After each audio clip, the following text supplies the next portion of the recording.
Hello friends, నేను మీ AK Reddy advocate. ఈ కాలంలో అప్పు ఇవ్వడం లేదా అప్పు తీసుకోవడం అనేది సర్వసాధారణం.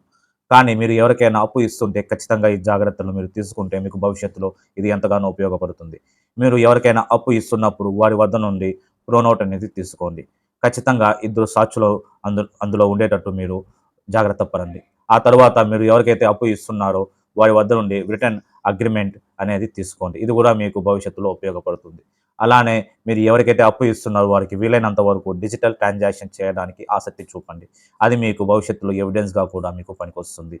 అలానే మీరు ఎవరికైతే అప్పు ఇస్తున్నారో వారి వద్ద నుండి మీరు 3 ఏండ్ల లోపు రికవరీ అనేది ఎంతో కొంత మీరు చేసుకోండి. ఎందుకంటే ఒకవేళ అతను గాని మీకు ఇవ్వకుండా ఉంటే 3 ఏండ్ల తరువాత అతనిపై మీరు ఎటువంటి కేసు ఫైల్ చేసే అవకాశం ఉండదు. ఖచ్చితంగా 3 ఏండ్ల లోపే అతను మీకు ఎంతో కొంత అప్పు తిరిగి ఇచ్చే విధంగా మీరు జాగ్రత్త పడండి. ఇటువంటి ఆసక్తికరమైన విషయాల కోసం మా ఛానల్‌ని ఫాలో అవ్వండి. అలానే ఈ సమాచారాన్ని మీ ఫ్యామిలీ మెంబర్స్ మరియు ఫ్రెండ్స్‌కి షేర్ చేయండి.